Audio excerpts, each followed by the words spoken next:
Assalamualaikum warahmatullahi wabarakatuh.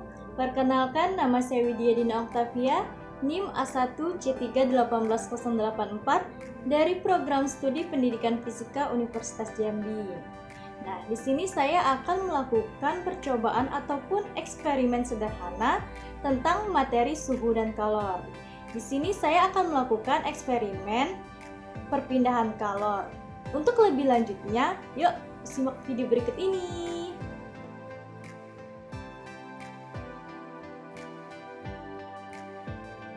Baiklah, pertama-tama kita siapkan alat dan bahan. Yang pertama yaitu 2 buah lilin, 2 buah balon, korek api, dan air untuk mengisi ke dalam balon nanti. Langkah pertama yaitu pada balon pertama itu diisi air dan balon kedua itu ditiup tanpa air. Nah, selanjutnya kita hidupkan lilin.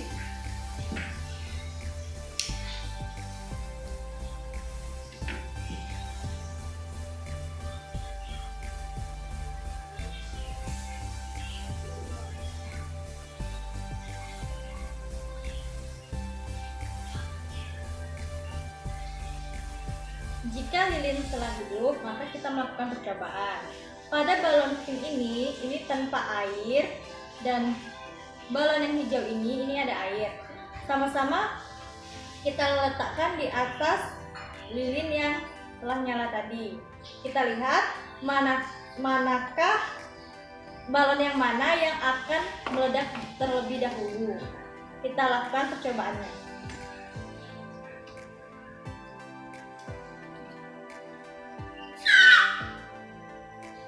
Nah, balon yang tanpa air ini telah meledak karena karetnya telah terbakar. Sedangkan balon yang berisi air itu belum meledak.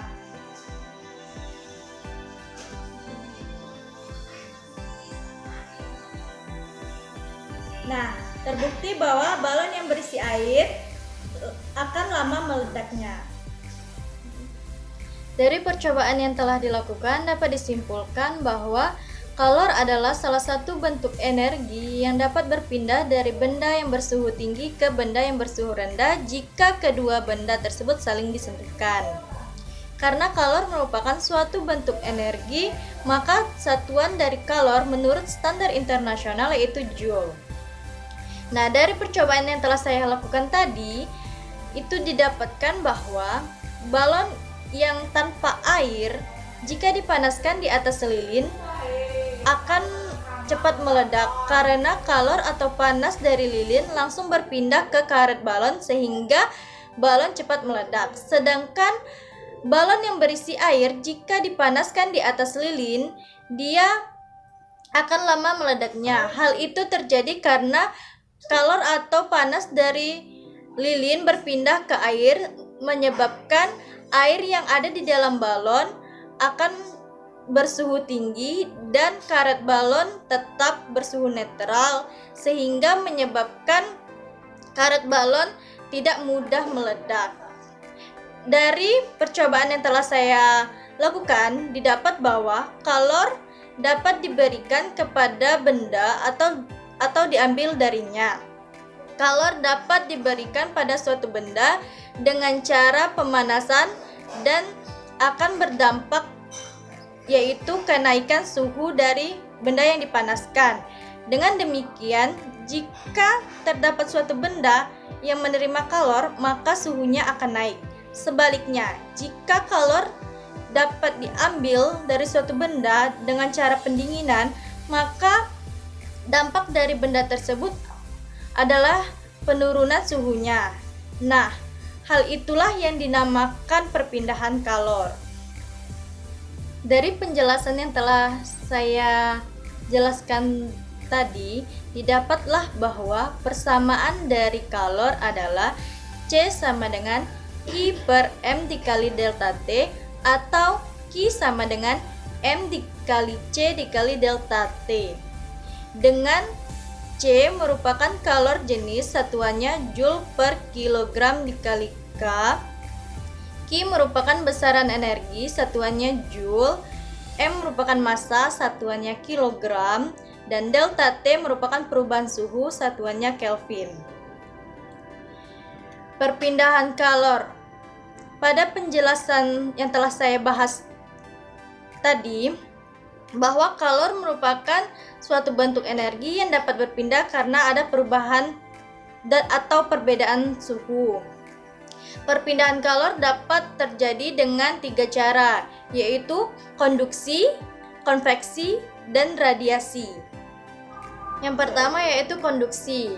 Konduksi atau hantaran adalah perpindahan kalor melalui zat perantara di mana partikel-partikel zat perantara tersebut tidak berpindah.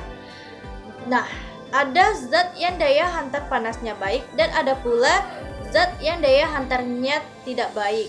Berdasarkan daya hantarnya, maka panas dari zat dikelompokkan menjadi 2, yaitu konduktor dan isolator.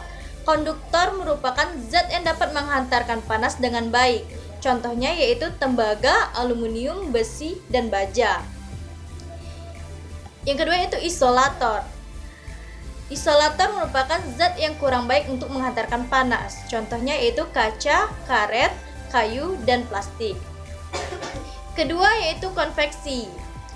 Perpindahan secara konveksi atau aliran adalah perpindahan kalor karena aliran zat yang dipanaskan. Konveksi ini terjadi pada zat yang dapat mengalir. Ada 2, yaitu konveksi dalam zat cair dan konveksi dalam udara. Nah, pada konveksi dalam zat cair, bila air dipanaskan, air akan memuai sehingga massa jenisnya berkurang. Karena massa jenisnya berkurang, maka air menjadi lebih ringan dan naik ke atas. Tempatnya kemudian digantikan oleh air yang lebih dingin dari atasnya, yang turun karena massa jenisnya lebih besar. Gerakan atau sirkulasi air tersebut dinamakan dengan arus konveksi. Sedangkan konveksi dalam udara adalah arus konveksi pada udara atau gas terjadi ketika udara panas naik dan udara yang lebih dingin turun. Yang ketiga yaitu radiasi. Antara bumi dan matahari terdapat ruang hampa yang tidak memungkinkan terjadinya konduksi ataupun konveksi. Akan tetapi panas matahari dapat kita rasakan. Hal ini terjadi karena kalor tidak mungkin berpindah dengan cara konduksi ataupun konveksi. Perpindahan kalor dari panas matahari ke bumi itu terjadi karena adanya radiasi ataupun pancaran. Jadi, radiasi atau pancaran adalah perpindahan kalor tanpa zat perantara. Alat yang digunakan untuk mengetahui adanya radiasi atau pancaran kalor dinamakan termoskop. Nah, itulah materi yang dapat saya sampaikan. Lebih dan kurang saya mohon maaf. Saya akhiri. Wassalamualaikum warahmatullahi wabarakatuh.